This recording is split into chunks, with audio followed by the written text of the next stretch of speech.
Welcome to the AI Accelerator Podcast, where we turn AI from a corporate buzzword into an unfair advantage.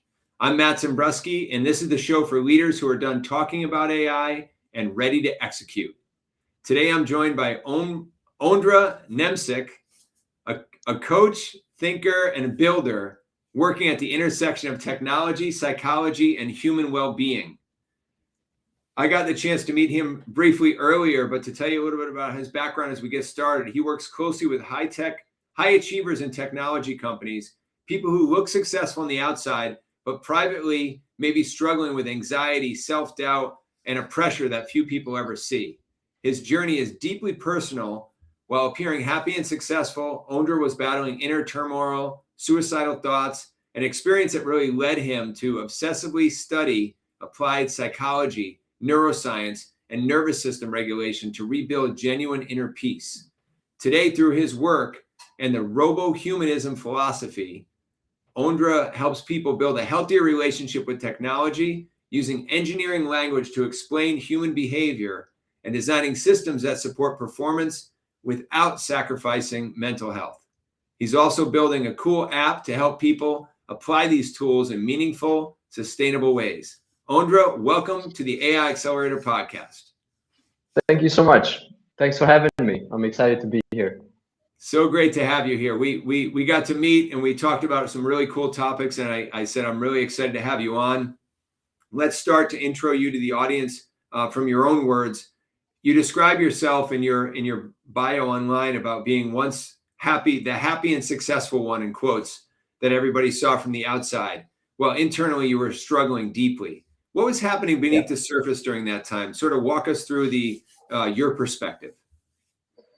Great question to kick things off. So it was early in my life. I was around 13 years old and successful as in school. I was the A student and I was doing pretty well, but I was getting bullied, and at home it was really tough environment.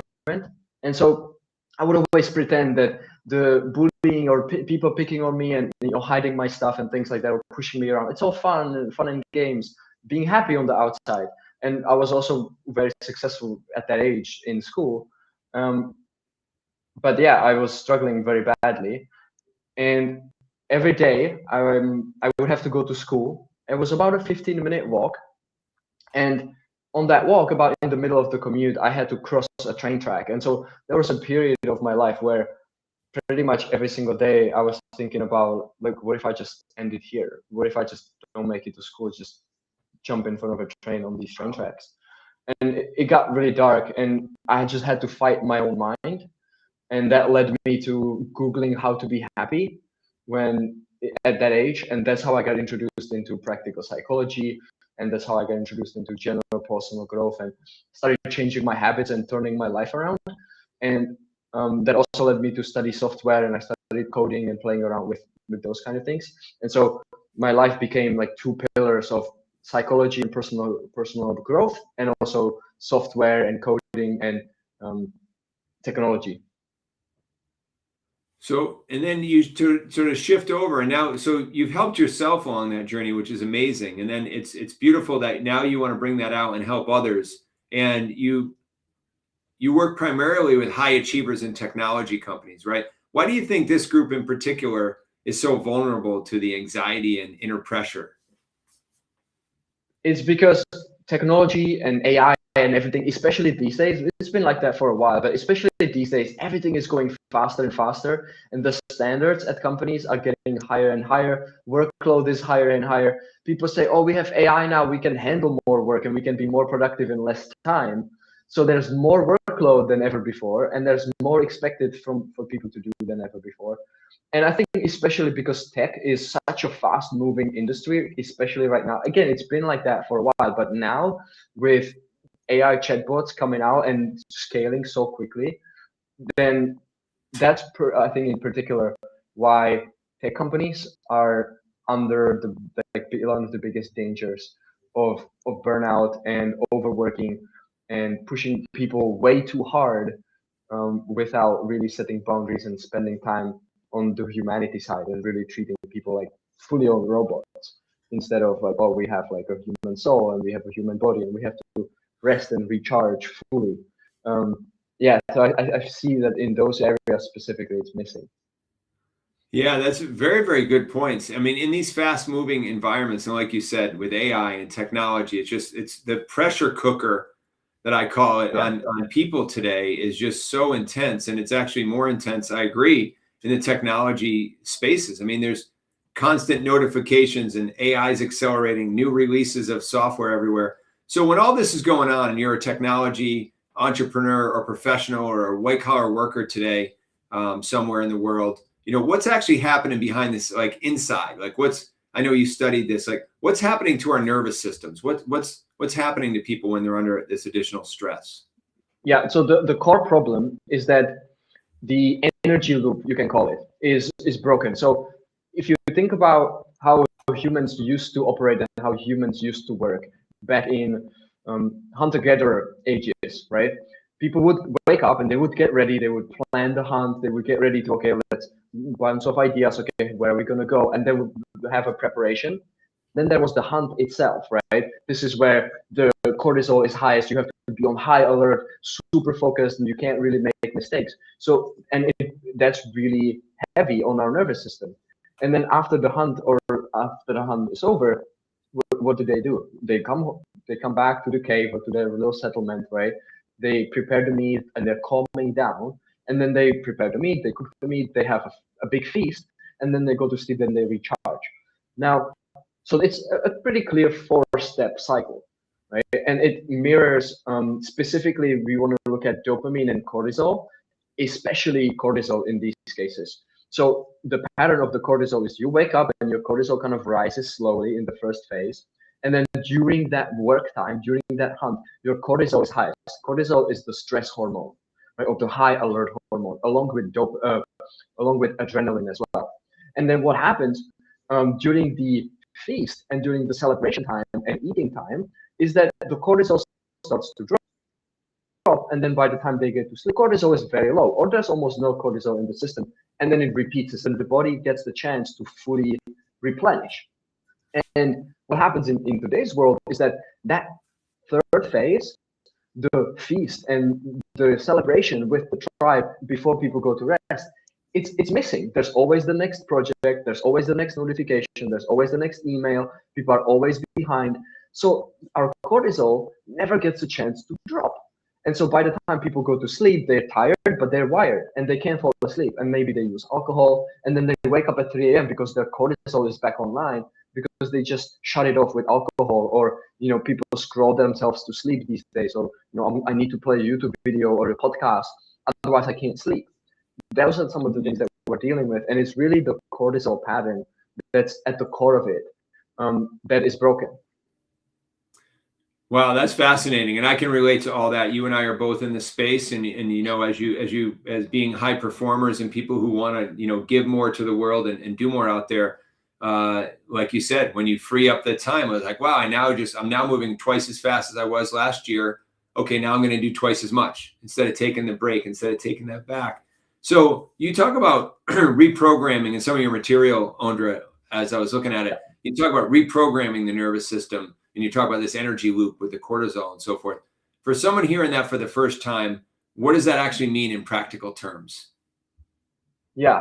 So the way I think about it is, especially for people in tech companies, even though these days it's a little bit less technical, there's vibe coding and things like that. But so there's not that much code as much anymore. But really, the way I like to think about it is that our nervous system, especially our subconscious mind, is like a series of if this, then that statements and beliefs and variables, right? So, for example, one of the common one that I see is that if my stress is high, then my value and my output is high, and that's why people are so stressed and addicted to the stress, right? So their subconscious mind believes at the core that if I'm not stressed, if I'm not running on the treadmill all the time, then I won't be as productive. I won't do as much work, and my work will pile on even more, which is not really true. The stress at first can help be more productive, but over time it starts to deteriorate the nervous system. So we need to look into the subconscious brain here and see, okay, what are these lines of simple codes? What is these simple lines of code? Specifically, I like to look for the if this, then that. So for example, it's like, if I feel overwhelmed, then I go scroll. Or if I can't sleep, then I go drink some wine, right?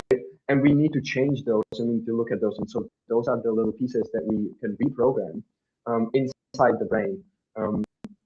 This is really simplified, but that's really the core of it.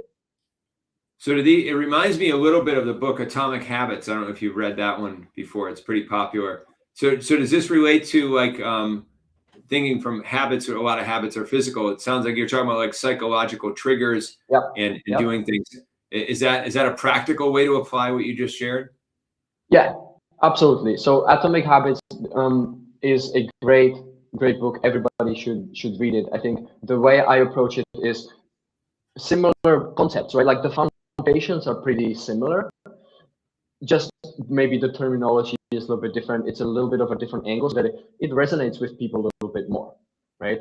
Just like if I still use meditation all the time, but if you come in and say to a big high achiever, like, oh, you need to meditate, you need to slow down, their brain blocks it and says, no, that's not for me. I don't need that. I can't do that because I need to go faster, right? Mm-hmm. So people need a little bit of a different terminology to bypass that kind of a gate, right? That's blocking the foundations that can actually help them. Yes, that makes a lot of sense, and I like how you built upon the foundation that's in the book Atomic Habits, because you tie it to the challenges that people are having, and it's really more of a problem solution space versus just optimization of routines and things like that, right? That would come out of Atomic Habits. Let's shift the narrative a little bit. Let's talk about robots a little bit. I know you talk about RoboHumanism. I want to lean into this and talk more. You know, you're using engineering. My background's engineering and tech language to explain humans as these biological robots, right? And how does that framework help tech-minded people better understand the concepts that you're talking about? Right. So I think, again, at least for me, understanding myself as a biological robot has helped me so much explain what's happening inside. Like, okay, why do I have so much anxiety? And people, I would hear these terms like, you have to feel your emotions, or you have to connect with yourself, you have to connect with your higher self, and things like that, which is like, okay, it's great that it works for you. I don't know what that means. I don't understand it. It doesn't make sense to me. But when I started diving into this, specifically neuroscience really opened this up to me, right? Like, we have nerves, which is like electrical wires. We have the brain, which is the computer. And then we are interconnected. And so it is quite literally a biological machine that is really, really well designed. And then, you know, we don't have to get into spiritual beliefs or who designed it and where does it come from as of right now. Maybe some other times. But ultimately, the reality is that's what we have. That's what we are, right? If you look at just pure science. And so that's where I find it very empowering to help me. Okay, I know that if I'm feeling super stressed, it means that in my biochemistry, like inside this machine, my cortisol is high. There's just too much of this specific neurochemical running in my system. Okay, so I just need to drop it down a little bit. Right? If I'm feeling really awesome, really great, and I'm feeling connected to the world, that's oxytocin. Again, it's neurochemical, right? And so it's helped me explain like how I experience the world and why I experience the world, especially emotions, because those are important, in a very clear, direct way. It's like, oh, this makes total sense. And it really helped me just actually implement these core principles. I love that. I love that. It's a different perspective, right? It helps basically translates these, and I can relate to a lot of what you're saying too, Ondra. It's like you're helping people translate things that are happening inside them, maybe feelings, emotions, and anxiety and stress and all this. You're helping people who maybe weren't able to really understand or get in touch with that and process it. You're helping them translate it by providing this new frame, this new concept, this new communication. And you coined I believe you coined the term RoboHumanism, right? Yes. Which is very cool. So explain that a little bit more. Is that simply like what you're saying, or does it mean something a little bit more? So as I said, when I was 13, I started studying software and also technology and also psychology and human behavior, things like that. So as I went along, it kind of marinated in my brain. And then by the time I think I was about 19 or 20, so I've been studying this for half a decade or so. And you can learn pretty fast when you're that young as well. So it started marinating, and I just started creating my own ideas. And the first idea was like, oh, I'm a biological robot. I had this like inside realization. I'm like, oh wow, like maybe this could lead somewhere. And so I started doing some little writing, and then I thought, wow, like this is maybe turning into something, right? I started calling, okay, I have a hardware, that's my body. I have my software, that's my mind. I am the player who's like in control of the body and the mind. And so it started kind of layering on. I thought, this might turn into something. What am I gonna call it? And just one day I was riding my electric longboard to work, and I just thought, oh, RoboHumanism. That sounds great. It combines the robots and it combines the technology, but also being in touch with technology, with humanity. And what I was looking for is really something that represents a healthy relationship between humanity and technology. I was very interested in robots. I still am, especially. Later on, I got into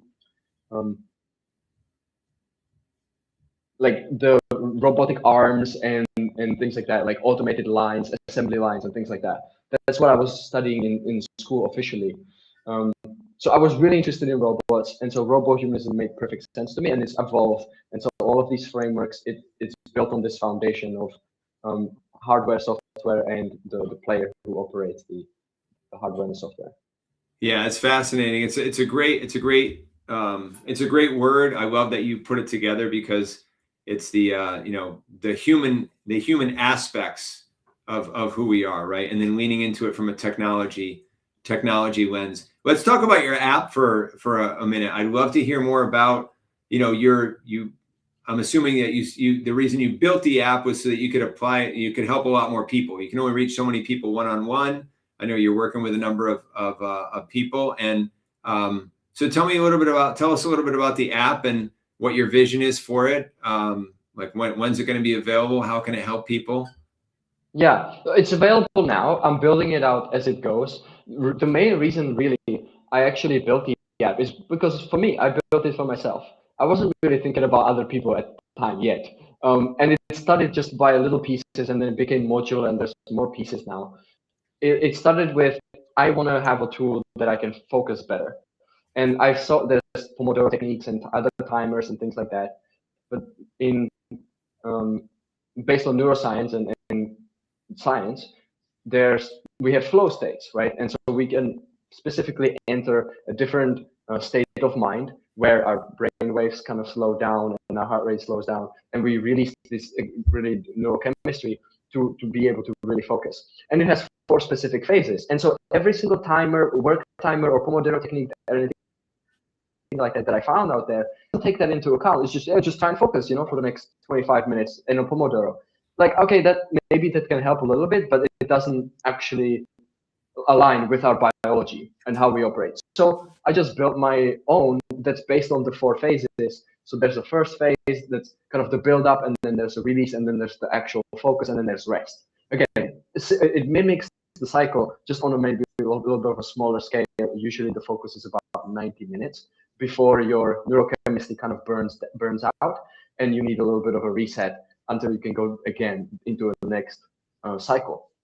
So I built that, and then I like meditations, guided meditations, and I've done my own. So I thought, why, I'm just gonna put a module of specific guided meditations that I use. And then I was like, okay, well, I want to have more control over how I use my phone and how I consume digital entertainment.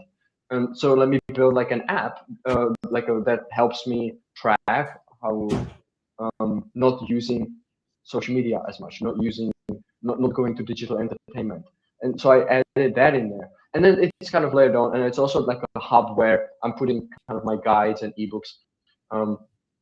I have already ebook in there, or like a guide in a specific way that helps people start turning their anxiety into more inner peace. I'm working on a guide that's going to help people quit digital addictions. Talking porn, social media content, YouTube content, things like that.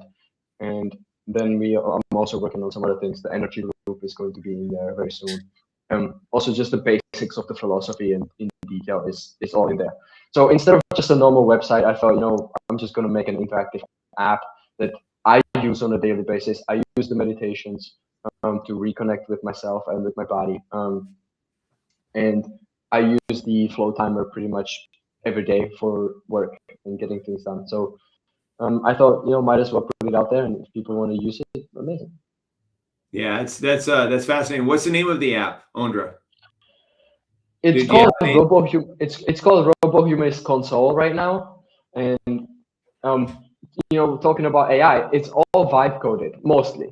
Like, again, I have a little backgrounds in code, so I've edited some of the code myself because it just ended up being faster than AI having to rewrite the whole thing over and over. So some snippets are edited by me and actually written directly by me, but most of it is just conversationally vibe coded with AI. I would not be probably able to do it, especially not this fast. That way, yeah. That's awesome. That's very, very cool. It sounds like it's been this app becomes your companion. Like you say, go through the energy cycle throughout the day and throughout the night. It sounds like you design an app for yourself, and obviously others can take advantage of the benefits, but it helps them better manage those cycles throughout the day so that they're not caught in the negative energy loops where they're getting burnt out.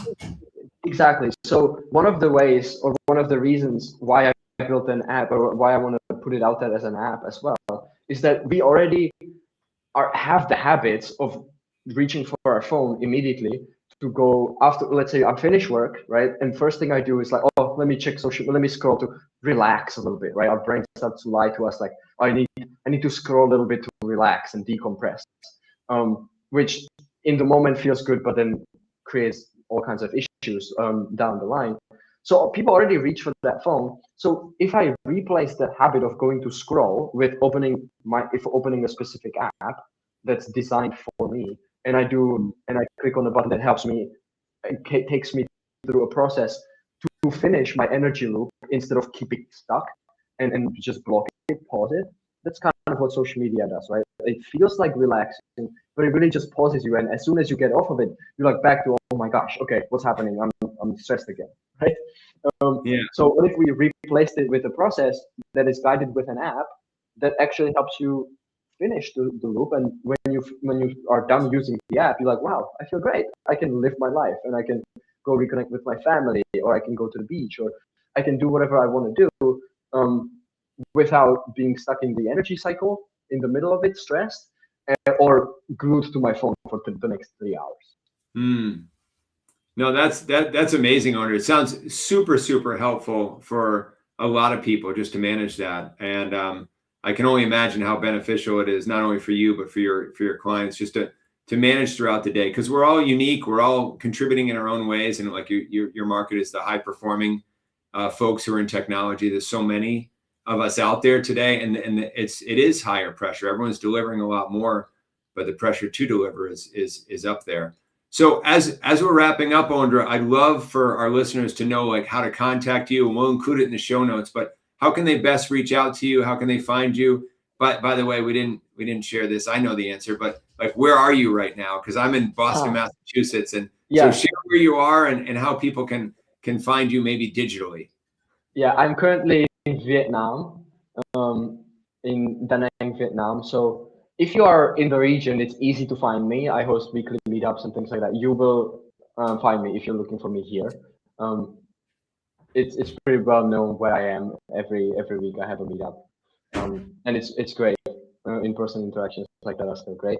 Digitally, if you search for RoboHumanism in any search engine or even in any AI apps, I was just testing this. Like I was asking Grok, and I was asking ChatGPT, I was asking Gemini and Claude, like all of them, like, hey, who is the RoboHumanism? What is RoboHumanism? My stuff pops up, right? So that's the benefit of inventing your own word. That then when people search for it, you're right there. You don't need to compete on SEO. So yeah, if you search it anywhere, you will find me. You can contact me on Instagram. It will probably pop up my Instagram, so you can send me a DM. You can also find my LinkedIn and send me a message on LinkedIn as well. That's amazing. That is awesome. You're halfway around the world. I appreciate your time for being here. And it's it's early morning my time, so it's probably late your time, probably end of your day, right? It's 8:30 p.m. Yeah. 8:30. Yeah. So you're about 12 hours ahead, which is awesome. I really appreciate That's the great you. part about technology, right? We can still connect, and we can do this halfway across the world. It's wonderful, right? And that's why I do it. I want to bring voice. I want to bring voice and share to all the great stuff that you're doing. I want to share it with the world because there's a lot of opportunity that people have to improve themselves by accessing people like you and the technology you're bringing in with the apps and with just your knowledge and everything that you share. There's a lot of similar people who have similar struggles, and if you can help them shortcut that, you can help them take a different path than they would have normally taken. So I think it's wonderful. Really appreciate all your time, effort, energy, insights for being here today on the podcast, Ondra. Thank you so much. Thank you for having me, Matt. It was great. My pleasure.